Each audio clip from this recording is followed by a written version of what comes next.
Hello, Legion, it's Hadrian. Thank you for being here. Let's play some more Civilization 6 Rise and Fall in our Glory of Rome 2 series. Calcutta! Well, not just Calcutta, but India, led by Chandragupta, has just declared war on me for no good reason whatsoever.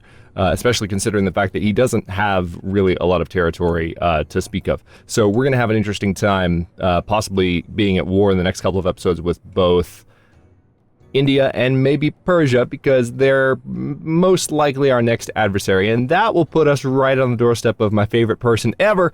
So we could have a particularly conquest-filled final run of episodes in this series. Somebody asked me, what victory type am I going for in this series? I haven't decided. I didn't have one in mind when I started. We're playing as Rome, so domination victory comes to mind, right? But that's also, for YouTube purposes, domination victories are more time-consuming, and they can get monotonous toward the end because you start to steamroll, and yes, there's some satisfaction to that, and map painting is fun, but we would just want to make sure that we have kind of a balance to that. So we might go for that, and you can let me know in the comments what victory type you would like to see, but I'm still kind of just playing to play at the moment. It's been a while since I played a Civilization 6 series. I had a guy tell me in the comments yesterday, I don't think you're very good at this game. I have not played this game regularly in months. I've been not only playing other stuff, but just stupid busy. So, yeah. It's been an interesting time, both in this series and before this series started. So, we are in an interesting position. Also, speaking of comments, somebody reminded me about getting this scout the hell away from India, and I thoroughly appreciate that. Of course, we can't... Really? Oh. We can't capture the builder while it's out in the water. That makes me sad, but we're going to get that builder home, or that scout home. And now we have, like I said, we have some interesting choices to make. We have...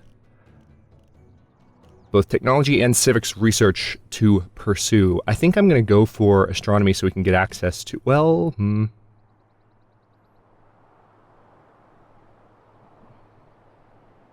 that's the least important of the extra slots. Maybe square rigging is the best one to go for, since I'm going for Hickson Draconis right now. Or maybe banking, because banks, and it's only done in 3 turns. Yeah, let's do that first, then square rigging, then astronomy. That, then square rigging, then I'll make the decision at that point, because gunpowder is also very tempting. Decisions. Alright, so, also culture-wise, we have...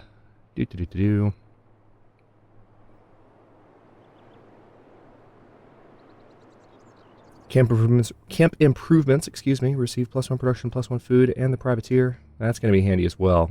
Diplomatic service gives me another spy, though. Yeah, let's go for that first. Please and thanks. Okay, Ephesus, what you working on? You have the ability to build an amphitheater. Ooh, yeah, we gotta get the Taj Mahal out, too, for Golden Age purposes. Let's do the watermill in Ephesus, first and foremost. And then in Setia, oh yes, we have to grow this city. We want to have Setia trade with Rome. Are we at war with Muscat? No, we're not, thank God. That's good news. Okay, now since we've just had this war declaration, we have got to get some units up that direction. So my first priority is going to be to get units that can move quickly up that way. And of course we have this, this knight, thankfully. That's going to be useful in defending our territory. We don't have any great generals yet. We have a few new encampment districts and barracks that have been built. Those will help with great general points. Once those are in place, we'll be a little bit better off. But that is one thing that's worth noting, is that we don't have those just yet. I'm going to move some of my higher level units up that way. And yes, we will take the battering ram with us. I suppose I'll take this legion with me as well. And we'll put this one here in Rome. People have been saying build forts. I'll build forts. But right now, we need to make sure we're building them in places that are relevant to the conquest that we're pursuing. Okay, let's go ahead. Oh, hey, I can go ahead and get that niter, and I think that may actually get me some era score as well if I do that. So. Alright, this trader's also done, so we have Ravenna to Rome and Setia to Rome. And that's right, we're going to put you in Rome because you're supporting the construction of Forbidden City. Very good. All right, so that shaved 3 turns off of that. I really wish we had even more than that.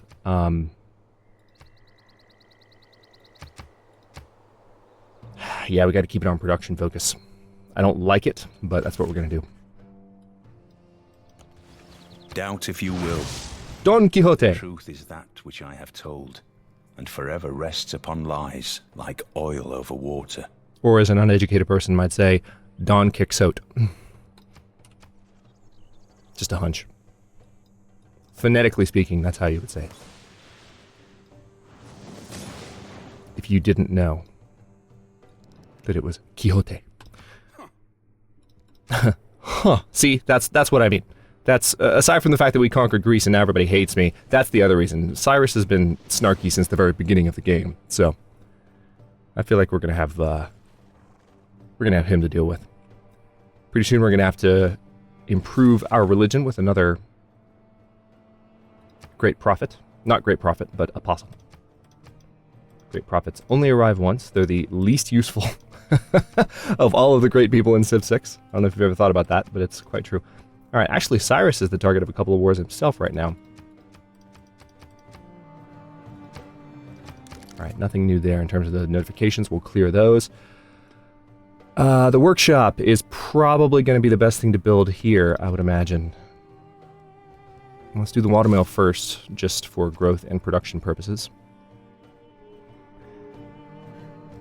I am aware that I haven't built a bath yet.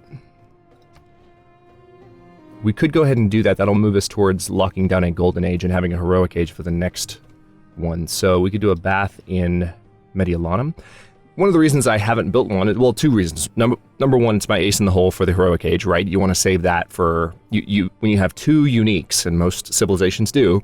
You want to save at least one of them for when you're really trying to get a golden age or a heroic age, right? The other one is, you know, you have a city that's, you know, Setia is a great example of a city that can benefit from a bath district, literally. Yes, they can all benefit from bath districts because bath districts as the Roman unique improvement. No, not Cyrus. Hadrian. There we go. So it provides, it's cheaper to build, and it provides amenities in addition to, I think, extra housing as well. An additional bonus to 2 housing and 1 amenity. So that's actually kind of a reason to build them in more cities, I suppose. But still, the main reason that you build an aqueduct or a bath district is to bring fresh water to a city that does not have fresh water. So I kind of have a mental heuristic that says, that means mental shortcut, that says, you know, we don't necessarily need a bath since this city has a river. So, but again, we're playing as Rome, so that was a long-time subscriber that said that. I appreciate that, Robert. And this is, so we're going to go with, I think, this tile for the bath district in Mediolanum. And being merry and young, that was my thinking for why. Hearing about the beautiful maids of the city. I don't necessarily dive into them. That, and I have not played Civ 6 genuinely in months. On a regular basis, anyway. Alright, so we are continuing to move our units up that direction to fight against Chandragupta. Thankfully, it doesn't look like he's, I'm not seeing any real issues so far with him advancing on my territory. That was the worry. So far, so good. I just want to get to my city of Setia before he does. And we are making good progress. Again, we don't have a great general yet, so that's affecting our ability to move. But that's okay. Alright, Mediolanum can definitely benefit from that quarry. Also, we're about to get the +2 gold from quarry improvement benefit, which is quite nice. So by improving the stone bonus resource, we get the quarry improvement, but then that will, which provides additional production, but this will soon be giving us gold as well. Happy, happy, joy, joy. Hey, Alexander actually likes me. Problems, small ones and large ones. The small ones will go away by themselves, and the large ones you will not be able to do anything about. Okay, so now we have Machiavellianism, which is a diplomatic policy. 50% production towards spies, and spy operations take 25% less time. That's tempting. Wieselbanken. or Wieselbanken, I guess is the best way to say that. Your trade routes to an ally city provide +2 food and +2 production for both cities. Alliance points with each city grow 25% faster. We might need to consider that since we're in an alliance with Sparta. That could come in quite handy. Resident embassy, establish a permanent embassy with this power, declare holy war, declare liberation war, and of course the ability to construct an additional spy. So should we maybe go for Wieselbanken now that we have this alliance? I think we will. I think that's a smart move. Nice. Corinth grows and its people take pride in the thriving metropolitan life. Well, la-di frickin' da.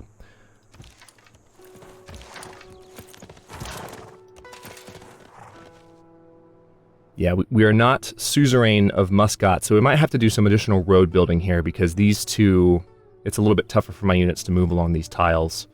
I've very rarely done custom road building in Civ 6 because you don't usually have to, but since we're not suzerain of Muscat, moving up to Setia is actually a little bit harder for my troops right now than it should be.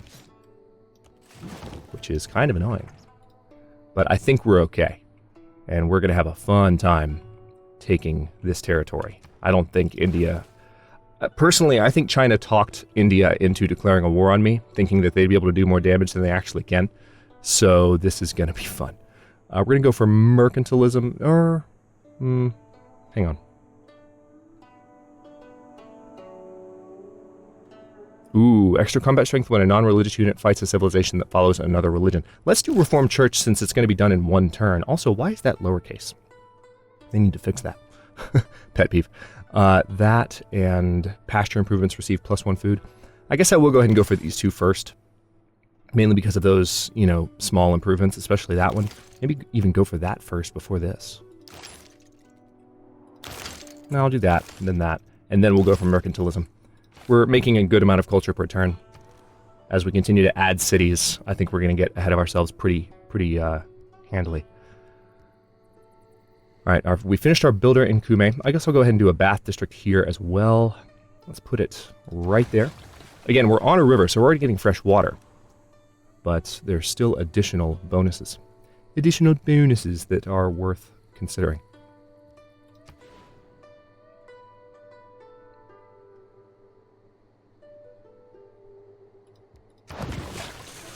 Because additional housing and amenities will help with the growth of my cities fairly substantially. You get a lot of nice bonuses. If you need a quick recap of that, you can check them all here.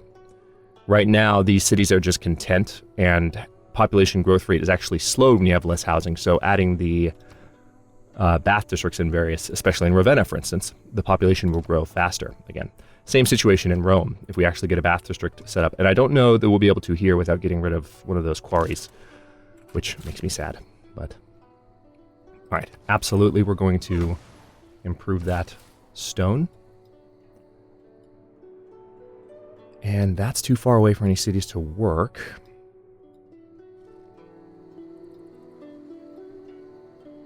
Yeah, let's go ahead and get a farm built out there because farms equal housing.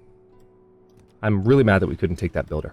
We need a naval unit, not an embarked unit, to take an embarked barbarian, an embarked capturable unit, civilian unit. All right, so we've arrived in Pasargadae with our spy, finally. Let's go ahead and gain sources. I've dispatched a trade delegation bearing gifts of the finest wine and olive oil Macedon has to offer. Macedon has to offer. I trust you'll greet my envoys warmly. Your delegation is most welcome. So for whatever reason, Alexander's decided he likes me, which makes me very uncomfortable because I hate his face. Just being honest.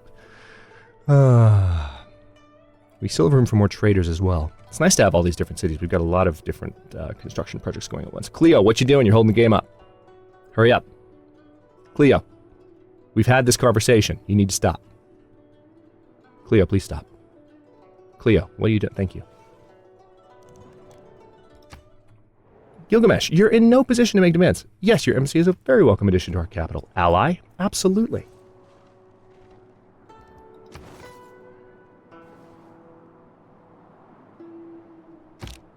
I saw a bank that said 24-hour banking, but I didn't have that much time. Oh, man. All right, so... yeah, we definitely are going to have some interesting choices coming up. For now, let's go ahead and get some of these units in defensive positions.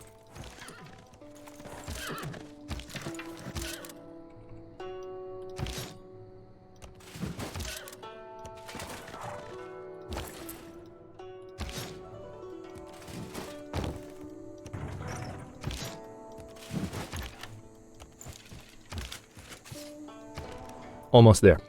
All right, Athens, what can I do for you? Well, a bath district? I would replace a farm right now, and, I mean, it's still housing, but it's less food for Athens. I guess we'll go ahead and do it. All right, we have theocracy available to us. I think I'm going to keep monarchy. The extra military policy slots are very tempting, and we're not, I think religion-wise, we're doing okay. Do I need to change any other policies? The extra combat strength and fighting a civilization that follows other religions. Let's take a quick look at this.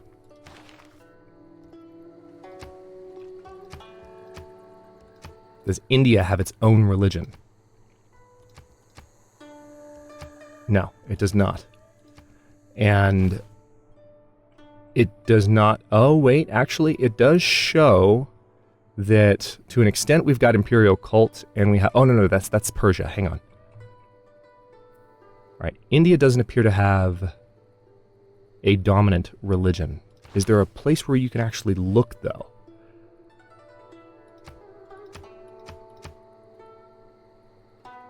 I would love to actually be able to see what the dominant religion of Chandragupta is. Can we see from our tooltips here? This is, of course, the expanded tooltips mod.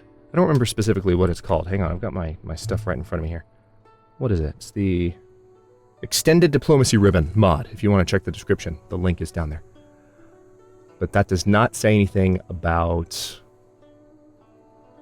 Yeah, they really don't like my warmongering. That doesn't say anything about their dominant religion. And I don't think there is one. So I don't know necessarily that adopting that policy right now would actually do me any good.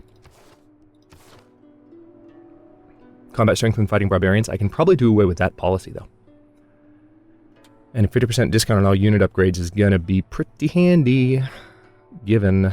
Well, we also need to build defensive buildings in my new city, so let's do that first, just for now, and we'll change that again soon. We're still going to stick with Strategos as our wildcard policy. I would like a great general as soon as possible, and we should have one, like I mentioned earlier, pretty soon. Okay, Ravenna to Rome. Ravenna was trading with... Oh, wait, no, is this a new trader? It is. Okay. Either that or... No, it's the revival of an existing trade route, right? I suppose. I could have Ravenna trade with Rhodes.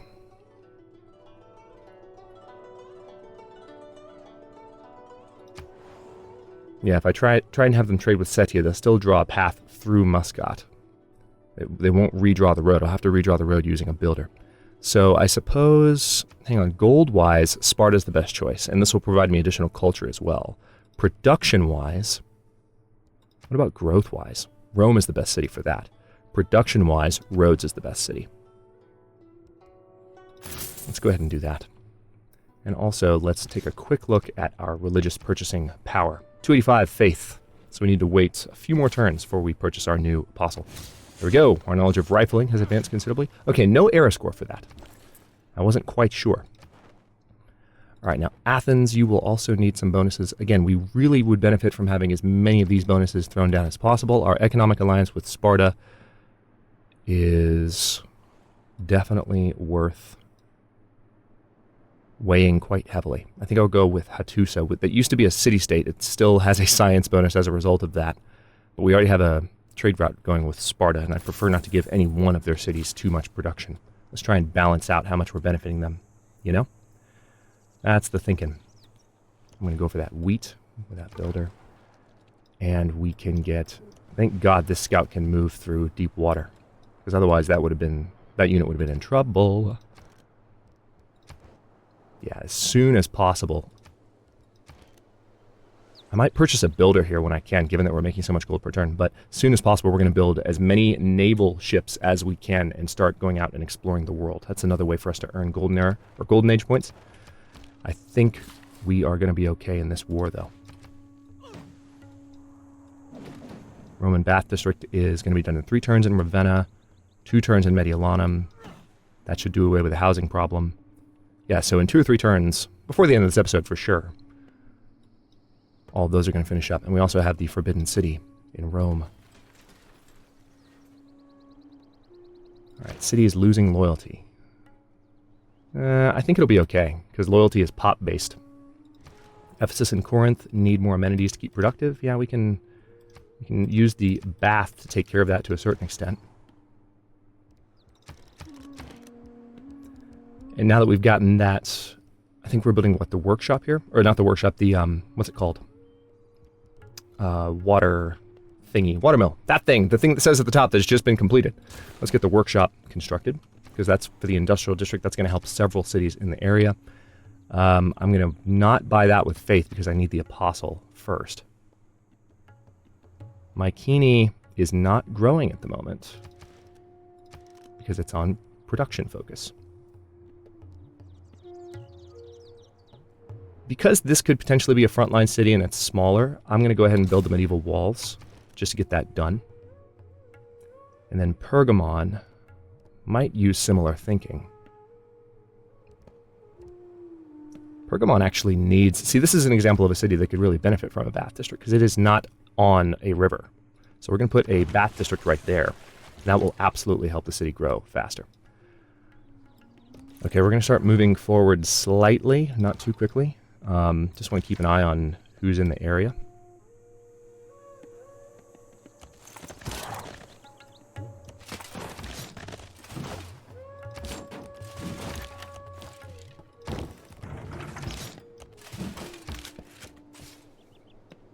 We really need to get that pikeman in place before we advance.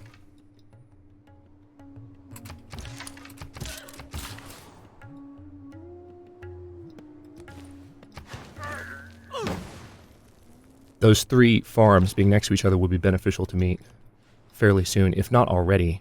Did we research that already? We might have.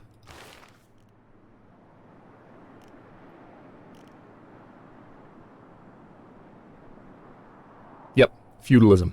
When 3 farm improvements are adjacent to each other. So, there's that. I think... Oh yeah, we definitely need to repair that cotton resource. That's been on the agenda for a while. And then this builder, again, adjacent farms, Mycenae could benefit from that. I wish Forbidden City would finish sooner. The workshop will help with that. No, actually, we need a factory before production will spread across tiles, so workshop will not help with that, but the building the workshop will help us toward the factory. There we go! The bath was no accident, but the result of the unique genius of our people. Right now we only need 6 more era score, and we are completely ready for our golden return. Let's see.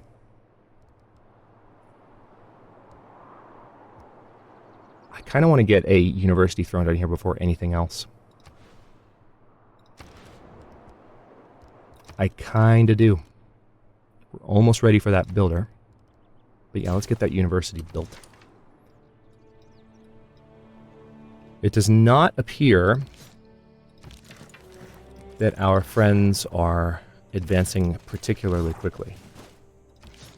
By our friends, I mean India. That's good news. Gives me a chance to catch up.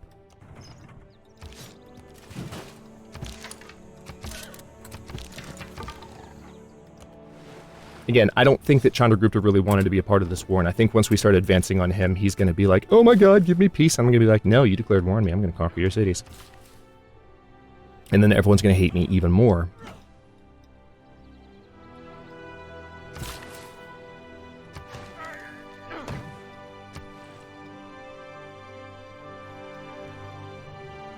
Yeah, we should have this this heroic age in the bag.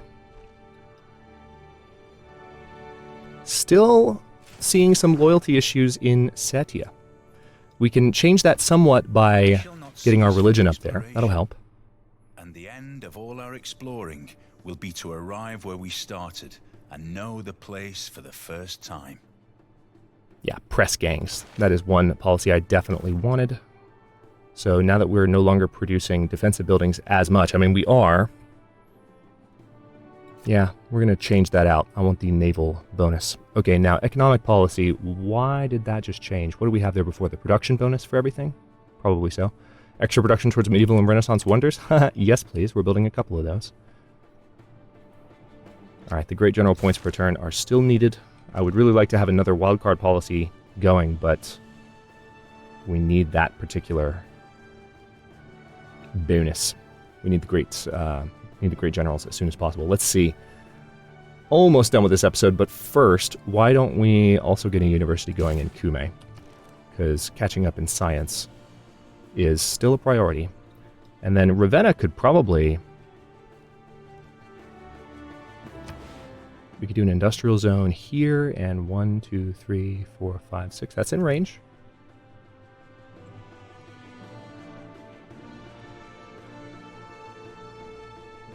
Yeah. That could potentially benefit cities in Persia that we might eventually own. Wink, wink, nudge, nudge. Okay, so Athens could technically build the Taj Mahal. The question is, do we need another district first before we get there? I don't think so, not necessarily. Why don't we go ahead and do an art museum, though, in Athens. It is a cultural city by nature. We're not going to buy anything with gold here. I want to have the builder bought with gold. So, excellent place for a harbor district. Let's go ahead and just throw one of those down. And that builder's going to come in very soon. Looks like it's going to be time to start advancing with our units. We're going to back the cavalry off by just a bit. Move the legions into position. Yeah, we are officially ready to push and push quickly, I think, into their territory. The only thing we're really missing is a catapult, like a ranged unit to do more damage.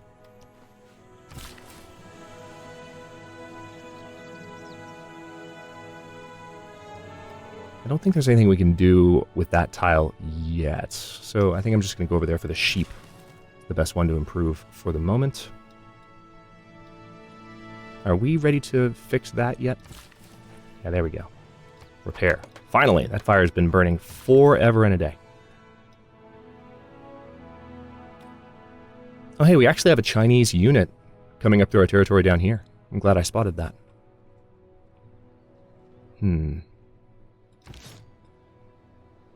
think what I might do... Well, that's actually kind of annoying. He'll be able to raid and do a fair amount of damage. There's our Bath district, by the way. He'll be able to do a fair amount of damage until we get him under control. So somewhere over here... I guess I'll just change the production project in Cumae. Let's just train up. It'll take 6 turns for a knight. Screw it, let's just do a horseman. Call it at that. And I think we need to make this the last turn for the episode. We'll take this builder, have him cross the river, hang out there for a turn, and that is that. Seems like everyone's wanting to talk to me, at least. All right, Cyrus has finished building St. Basil's Cathedral. Why would you build that? You're nowhere near Tundra, dude. Do you have cities down here that are useful for that? I don't know. That doesn't seem like a worthwhile thing to be pursuing. Okay, we will jump into this turn in the beginning of the next episode. Also, next episode, we will begin our war with...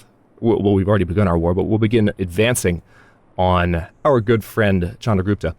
And at the same time, we also... Oh, yeah, that's right. China put a city there. That's part of the reason to have a unit down. But we will also, at the same time, most likely get our heroic age. So that's going to be a fun jump for us to take in the next episode. And I would hopefully like to get some ships out in the water before that point. But SETI has taken a while to grow, and we could do production focus to get the harbor district done faster. But actually, on that note, one thing I won't forget to do before we end here is buy that builder, just so I don't forget at the beginning of the next episode. But for now, I'll stop this one here. And like I said, we've got a lot to jump into and a lot to look forward to in the next one. Thanks for watching. If you enjoyed it, don't forget to like the video and subscribe to follow along. New episodes are coming out every other day at 10 a.m. Eastern Time. Comments are always welcome. Let me know what you think, and I'll see you next time.